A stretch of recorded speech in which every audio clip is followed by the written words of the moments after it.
I was thinking earlier this week, and I realized that the best decisions that I've made in my life are the ones that other people think are stupid. In 2018, I wasted my life savings and maxed out my first credit card in hopes that my dreams of building a massive e-commerce business would work. In 2019, I got rid of everything I owned because of the situation that I was in, flew across the country, stayed there for a bit, realized it wasn't for me. I didn't like not having a Wi-Fi connection and my client calls on Zoom not working. So I flew back and I moved into a place. And during that time as well, I also quit my job so that I was able to do that. And I knew that every single freelance client that I had that allowed me to quit the job could disappear at any time. I knew like that wasn't a huge possibility, but at the same time, it could happen. That was sitting in the back of my mind. In 2020, I signed a lease that was 2 times more anything that I've ever paid before and anything that I thought that I could afford. So this forced me into the mindset that I had to make my business work. From 2021 to present, I moved locations about every 6 months, and I didn't really do this consciously. It's not like I planned to move every 6 months. It just happened naturally. But every time I did it, I moved into a place that was just a bit above my comfort zone in terms of what I could afford. And I was okay with this because I knew that the only limits in the digital world in terms of business were the ones that I believed. And another thing with moving is that I found that it was just a great way to push myself into the unknown, because when you move to a new place, I figured out that around every 6 months is when things start to really become normal to you. You fall into a routine, you know the friend group that you have there, you know the places you can eat, the places you can walk, the things you can discover, the things that are in your vicinity. You've pretty much explored everything physical to you. And so we can talk about diving into the unknown in like the mental realm and how that can be explored infinitely with the internet. But it's just a good thing to note and understand that you can get into a comfortable spot with the place that you're living, and it can really impact how far you progress in life simply because you just become comfortable without knowing it. And people think this is a good thing because it makes them not have that much stress when it comes to just their everyday life, which is a good thing, but you're not pushing yourself into the unknown in every domain that you can, whether it be physical or mental or financial. And so with moving, this force, like pushing into the unknown and knowing that I couldn't afford certain things, forced me to make my business go from $50,000 a month to $100,000 a month to $200,000 a month plus, and having surges here and there of upwards of $700,000 a month. And it would be hard for me to credit any of this to any single business video or book or podcast or anything or course where people think that they can just get all of the information. That's not how it works. You need experience. You need something that pushes you forward. You need to figure things out for yourself and make it work with the knowledge that you gain. You can't just acquire knowledge and then not do anything with it, or sit and do nothing with the knowledge because you're comfortable in the place that you're at. So this is also when I moved to Austin, Texas with people like J.K. Molina and Dakota Robertson and my editor, Devin. And again, we were there for 6 months and we kind of figured out the location. We got what we needed out of it, and we made a ton of progress in business, especially being around those right people. And so after this, I moved back to Scottsdale, Arizona, and we broke our lease in Texas just because we wanted to get out. We wanted to experience something new, and I hadn't lived in Scottsdale before because I always perceived that as like too high above me. It's a pretty nice place to live. And so, funny thing, I'm in this transitional period now. I'm in a temporary spot. I was in Phoenix before, and now I'm going to be moving in a week to a spot where I signed like a 9-month lease.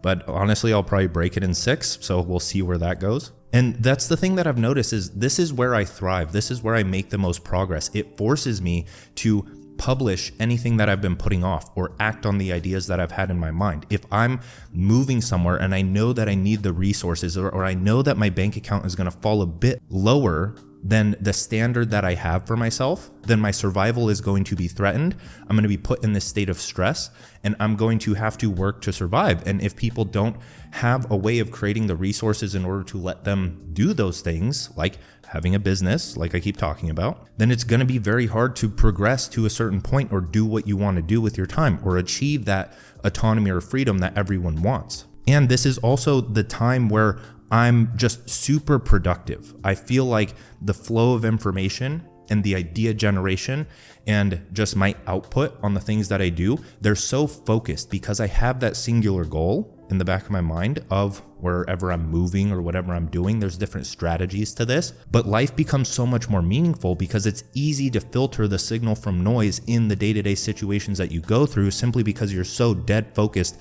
on accomplishing a goal that you're forcing yourself to hit by throwing yourself into the unknown, doing something that you can't back out of, like signing a lease or doing something related to that, and forcing yourself to reach that new level. If life feels meaningless, it's because you aren't training your responsibility muscle. You haven't lifted the emotional weight to add more to the bar and see progress on a deeper level than muscle. So this is all to say that we're here to talk about my concept I call tactical stress, because I've noticed this pattern that we're talking about multiple times in my life and how beneficial it has been to me. I would argue that it is the secret to abnormal results, and it is a very extreme and potentially dangerous strategy. A way to preface this concept is by explaining how a goldfish only grows as large as the tank that it is put in. So if you put it in a small tank, it will only grow to a certain amount. If you put it into a large tank, it will grow to fit that. And this also brings in the concept of Parkinson's law, which states that work expands so as to fill the time available for its completion. So if you give yourself 10 minutes to do a task, it's going to take 10 minutes. If you give yourself a week to do a task, it's going to take a week. But that stresses the importance of deadlines and how to set a true deadline that actually forces you into action, which we'll talk about later. What I call tactical stress is quite similar to both of these. Tactical stress is the conscious decision to force yourself into a do or die situation, knowing that you have the skill to make it work and have no choice but to overcome your fears. The result is a season of intensity that propels you into the next level of your life. When you have an understanding of this concept, you can use it to get out of a rut, right? Because when you identify as being in a rut, or you're like, wow, things are getting very stagnant in my life, and you become aware of that, now you will have a tool to get yourself out of it. Because normally you wouldn't have a tool and you're like, fuck, I'm stuck in this rut, I have no way out, and then eventually life happens and you eventually get out. But this is a way to force your way out. Let's dig into the philosophy and psychology of tactical stress before we get into the actual strategies. That way you have that big picture understanding. You know why it works, because this is a huge problem with just general how-to advice, is people don't have the depth. They don't have the true understanding of why it works. And so they miss certain things when they actually go to act, or they don't have the mindset or the perspective available to them to note patterns when they are acting, to realize, oh, this was a mistake. Now I need to make a better decision, right? The purpose of tactical stress is to launch yourself into the unknown, or the land of infinite potential. And when you do this, if you launch too far, you become overwhelmed with information. It becomes difficult to metabolize that information, which we talked about in the last video on mental aesthetics or mental bodybuilding, where going about life and perceiving information, which is what we're doing at any given moment, if you push too far into something that you don't know, too far into your, out of your comfort zone, then you're exposed to all of this chaotic information that you don't yet know how to order in your mind or actually make use of, or it's just too much and you can't filter it. So like your body not being able to digest food when you eat so much and you feel like shit, it's the same thing with your mind. And so when you do this consciously and you know that you can acquire the skill and education necessary to make this goal work, that's where the magic really happens. Of course, you don't want to throw yourself too far into the unknown. With the example we used earlier, of course, I'm not going to be able to buy like a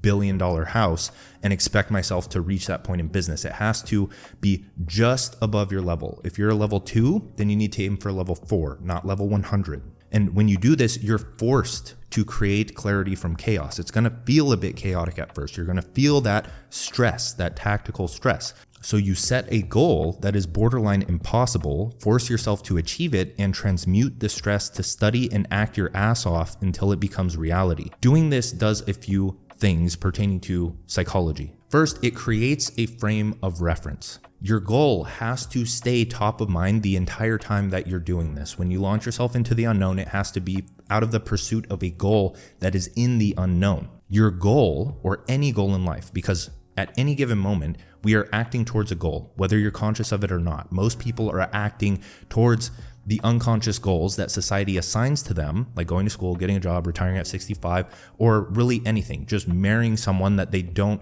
enjoy or like simply because they're supposed to marry someone, or like the stereotypical, like, oh, you become a doctor, but I don't want to become a doctor, but you stay in that job simply because it's expected of you. That's what I mean by you're always pursuing a goal. Even right now, I'm clearly pursuing a goal of making a YouTube video, but unless you're doing absolutely nothing, you're pursuing a goal. So the point of this is to set a goal. That way you have that frame of reference. That way you can filter signal from noise. You can filter the important information. If I set a conscious goal to make $100,000 in business and I act on this tactical stress strategy of moving into a new place, buying something that I can't afford, or another strategy that we talk about later, once I do that and once I'm forced into that mindset, then everything I see is going to be through the lens of how is this going to serve my goal?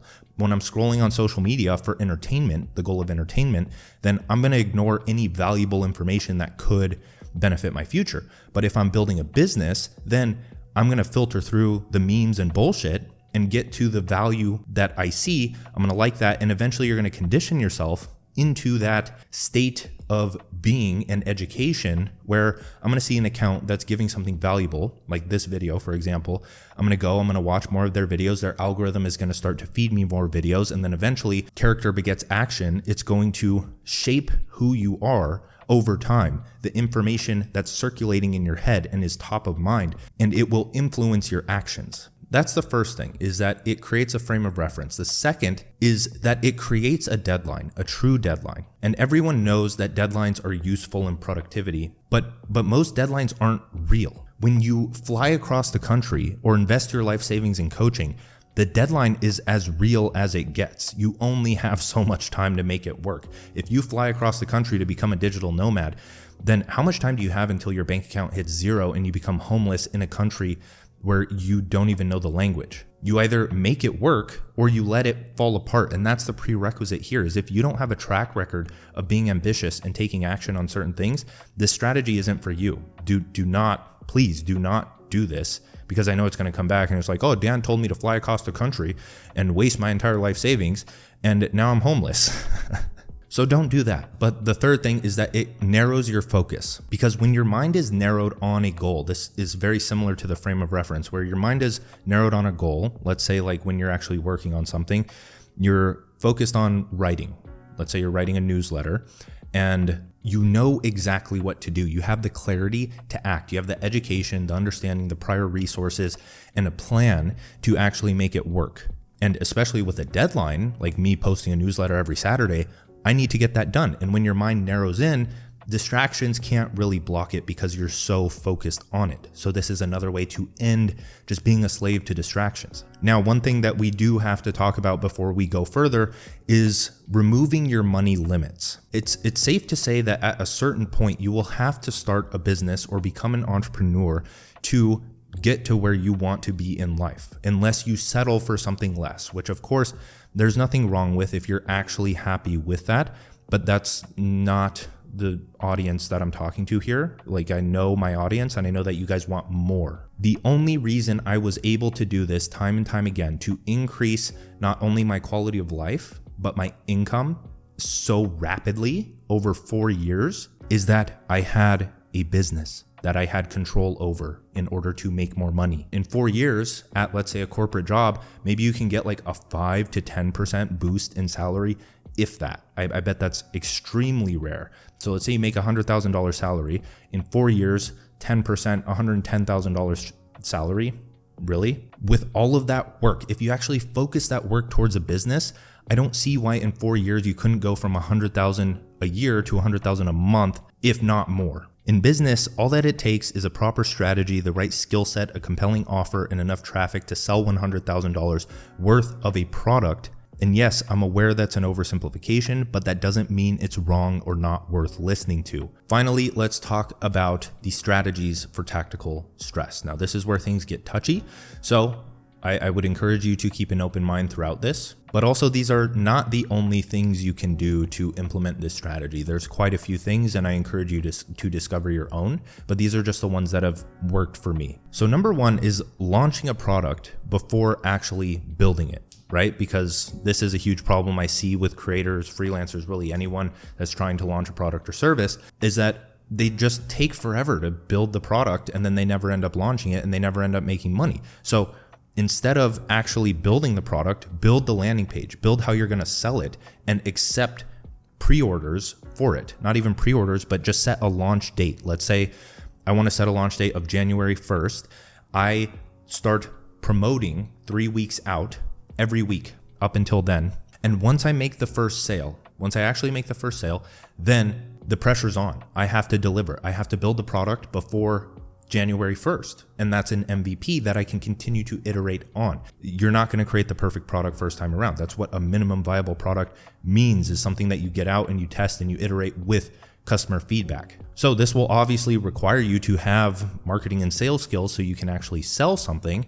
But aside from that, I would just recommend watching my one person business playlist here on YouTube, or enroll in digital economics if you just want all of my systems and everything given to you for actually building, launching, promoting a product, and even before that, building a brand, writing content, literally everything. The second strategy is location hopping, which we've talked about. So to recap, I would pretty much move locations every 6 months or so, if not less, if not more.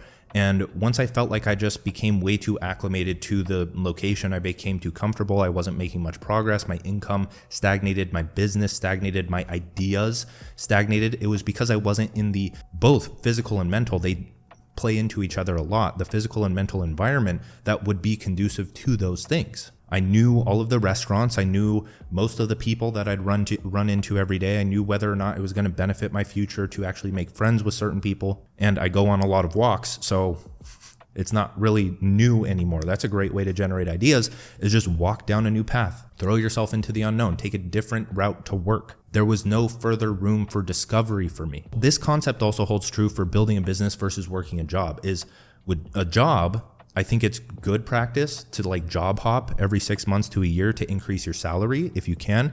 But you can also get stuck in a job and just get trapped in this robotic, anti-human state of living. But with a business, you can do that too, but you have full control. You can throw yourself out there by launching a product and force your business to grow. You have full control over how far into the unknown you push. The third strategy is investing in education. I used to be a course hoarder. Like really, I would purchase, I think I purchased like 50 software development courses when I was learning programming, and I would just hoard them and I'd watch them and I'd build projects along with them, but I didn't really learn anything. And that's the thing. They helped me build my knowledge and education to an extent, but they never really led to any tangible results, especially in terms of income, which is the main reason we're all really learning things. And after seeing some success with freelance web design, I knew I wanted to go all in on social media. I'll be talking about this in one of the next 2 videos about just like how to actually grow on social media, the things that people don't tell you about it, because I saw the potential to infinitely grow my readership over time. If I could get 1 follower, then I could get 1 million. And if I could get 1 million, then I could get 10 million. And so if I had 10 million or 1 million followers, I was kind of set for life if I had a product that sold. I saw that building an audience with valuable writing that they wanted to read would allow me to build and sell anything I wanted to make a living, as long as the customer wanted it as well. This is the driving force behind why I created 2 Hour Writer. It's because I saw the power of writing and building an infinite readership that would allow me to sell anything according to my interests. That seems like a logical option for people that want more out of life and want to monetize what they enjoy learning about and improving themselves with and improving others with. That's how you make money. So during this time, when I made that decision of I want to go all in on social media, what did I do? I invested $3,500 in a coaching program. So there's always 2 camps here. There's one camp that is like, wow, these people are charging $5,000 to $10,000 for coaching. That's insane. Like I would never pay for that. And it's because 1, you probably don't have the money. 2, you haven't experienced good education before. 3, you don't see the potential. You don't believe, you don't have the mindset. You don't have the awareness and of opportunity that's available in the online business space. And then there's a second camp, which they enjoy learning. They see the potential, they believe, they know that they can be a part of it, and so they invest. And the purpose of that investment for me, I only showed up to one coaching call, and I'm not mad about it. I'm very grateful that I did that. I showed up to one coaching call, and the only thing that kicked me into action was wasting that money, $3,500 down the drain. I went to the coaching call. I realized, I already know all of this stuff. Why am I not doing anything about it? And I started doing it. But if I didn't spend that money, I wouldn't have done it. I wouldn't have made that realization. Strategy 4 is material items. So this is a touchy one because it's just common. Like the most common thing, like money doesn't buy happiness. You don't need a fancy car, a fancy watch, a fancy house, all of this stuff. And I mean, that's a half truth. I agree to an extent, but there is utility behind those things as long as they aren't like shallow surface level pursuits where honestly, a lot of the good things in my life came from being what other people would perceive as materialistic. And they taught me about the thing that I purchased, where I purchased a $40,000 watch one time and I went home, got home, put it on and just hated what I saw. I did not like it. I returned it the next day. Thank goodness that they had a return policy. But aside from that, it taught me like, I'm never going to buy a fancy watch again unless it really means something to me, or I know the history behind it, or it's something that I truly enjoy, or it's a hobby like watch collecting, and like I have so much money that I don't have to worry about it. Like you need to think holistically about an individual situation they're in before you judge them on, like they just bought that car because they're coping, or they just bought that watch because they're trying to impress people. And on that point, there is utility in that, where I drive a fairly nice car. That's the one thing that I allow myself to like splurge on is my car. And if you're wondering, it's a Mercedes GT 63S. It's pretty fast. It sounds good. It's matte black, so it's on brand. But it is a status game, and I'm aware of that. And I feel like if people are aware that they're playing status games, then it helps you not become a slave to those things. But you'd be surprised in how many opportunities just the car alone, or the way I dress, right? Maybe not right now with like a Vans thing, but when you dress nicely, or you go to nice locations, or you live in a nice location, you have access to this network and opportunities that are just given to you. If you look good, let's say you look like a homeless guy because you don't care and you're hyper spiritual hippie, but you're struggling to make money and survive, and deep down you actually hate your life, nobody's going to come up and talk to you or want to talk to you. If you dress nicely and you're presentable and you show that you invest in how people perceive you, then people are going to come up and talk to you. And if a billionaire comes up and talks to you and gives you $1 million opportunity, that's available to you now. Now that's more of a luck game, but it is a game, and it affects your mindset. It's abundance, being able to spend this money knowing that you have the resources and knowledge and education to make it back. The thing with that is just don't let materialism consume you. Mechanics can enjoy cars because that's their entire life, right? You wouldn't expect, like, I'm not going to judge a mechanic for buying the most fancy Ferrari in the world because that's what they love. That's what they've spent so much time developing their mind and expertise around. That's what makes life meaningful to them. Now, strategy number 5 is another touchy one, but it's degeneracy. Now, a lot of the Huberman cult and straight edge people don't really like talking about alcohol, or they think that nobody should ever drink alcohol in their life or do any form of recreational drug. And I don't think that in the slightest. Obviously, there's addiction. Obviously, there's many things and excuses that people could come up with. I would encourage you to set your narrow identity and ideology about alcohol aside for now and realize that some people can just have a drink with dinner or go out and get screwed up occasionally. This happened in my past, but like I would drink a decent amount, like in college, obviously, and a bit after college. I don't really drink like a ton right now, but I'd say like 1-2 drinks a week at dinner with friends. And I don't know, it always makes me think to like how some people in foreign countries like Italy or whatever, like they smoke and they drink excessively and they live longer than the biohackers and people that are overly stressed about their health, simply because the ones that are stressing about their health, the stress is more unhealthy than smoking the cigarette all the time. And so they die earlier. And that's one thing that always sticks out to me is like, if you're so neurotic about just having a drop of alcohol, like that's probably more unhealthy than the guy that's having a drop of alcohol. So my point with degeneracy being a strategy for tactical stress is if you feel all pent up and you feel like you aren't making progress, but you're working towards a goal, then maybe you need to go out. Maybe you need to have some fun. Maybe you need to let loose. Maybe you need to let loose a little bit too much.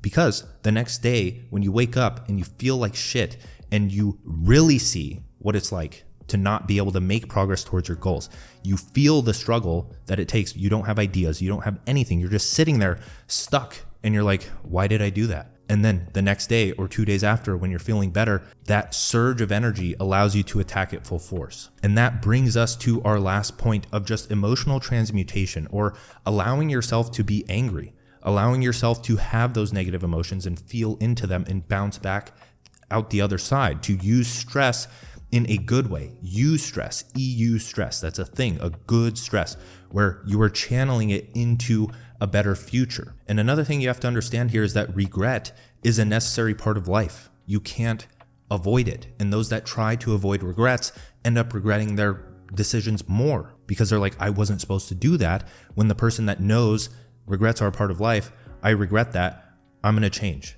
Because most people dwell on their regrets as if they can change them, when they can't. They can only change the choices that they make right now. So you have two options. You can view them as ugly stains that make life worse, or view them as cracks that can be sealed with better future decisions. There is one pattern that I've noticed in everyone that is trying to improve their life. The pain of where you are must outweigh the pain of what other people think. People will think you are stupid for making stupid decisions. People will talk about you when you are making big changes. Most of the time, they just want to entertain themselves. They don't want the information behind your decisions, and you will learn to ignore them with time. What's the other option? Let your dreams die on the shelf because people say something you don't like? That's a great way to end up like everyone else. I hope you enjoyed this video, my friends. We're kind of going back to more like rants and just me going off the cusp. I like doing this a lot more, so I'm going to keep doing it. Hopefully you guys like it. Let me know if you do. Art of Focus, my book, is coming soon. Early November. There's a link to sign up just to get updates. First link in the bio. To our writer, link in the description if you want to learn high impact writing, how to build your brand just online, and then digital economics, how to turn yourself into the business, a masterclass with all my systems and strategies, other cool free stuff like Power Planner, 7 Days to Genius Ideas Challenge. All of that's in the description. Until next time, peace.